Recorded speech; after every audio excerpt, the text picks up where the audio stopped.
ఈ రోజు మన భారతదేశ సాంకేతిక భవిష్యత్తును పూర్తిగా మార్చిబోయే ఒక సంచలనాత్మక అంశం గురించి మాట్లాడబోతున్నాం. అదే విశాఖపట్నం. వైజాగ్లో రాబోతున్న $15 మిలియన్ ఏఐ హబ్. ఇక్కడ ఏఐ హబ్ ఒక భాగం మాత్రమే. ఇంకా మొత్తం ఆంధ్రప్రదేశ్లో ఏ ఏ ప్రాంతంలో ఏఐ డెవలప్మెంట్ చేస్తున్నారు మనం ఒకసారి చూస్తే, అనంతపురంను ఆటోమొబైల్ హబ్గా, అందులో ఉత్తర అనంతపురంలో రెన్యూబుల్ ఎనర్జీ కేంద్రంగా మారుస్తున్నారు.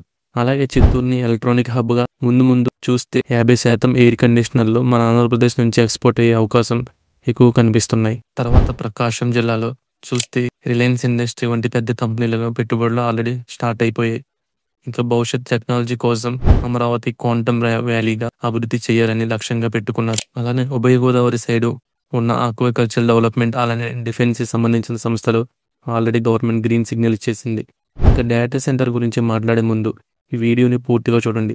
ఒకవేళ మీరు బిజీగా ఉండి సేవ్ చేసుకుని మీరు ఫ్రీ ఉన్న టైంలో చూడటం మాత్రం మర్చిపోకండి. ఇప్పుడు మెయిన్ టాపిక్ వస్తే, వైజాగ్లో నిర్మించబోయేది సాధారణ డేటా సెంటర్ కాదు. ఇది 1 గిగావాట్ ఏఐ క్యాంపస్.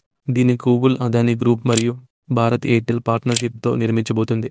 దాదాపు 87,520 కోట్ల భారీ ప్రాజెక్ట్. వైజాగ్ నగరాన్ని మన దేశానికి కొత్త డిజిటల్ తీర ప్రాంతంగా మార్చబోతుంది. అదానీ గ్రూప్ చైర్మన్ గౌతమ్ అదానీ అన్నట్లుగా, ఇది కేవలం మౌలిక సంపదాలపై పెట్టుబడి కాదు, ఇది అభివృద్ధి చెందుతున్న దేశం యొక్క ఆత్మపై పెట్టిన పెట్టుబడి. అంటే ఫ్యూచర్లో ఆంధ్రప్రదేశ్ ఎంత డెవలప్మెంట్ అవబోతుందో ఇక్కడే అర్థమవుతుంది మనకి. అసలు వైజాగ్లోనే ఎందుకు నిర్మించబోతున్నారంటే, వైజాగ్ ఒక తీర ప్రాంతంలో ఉంది.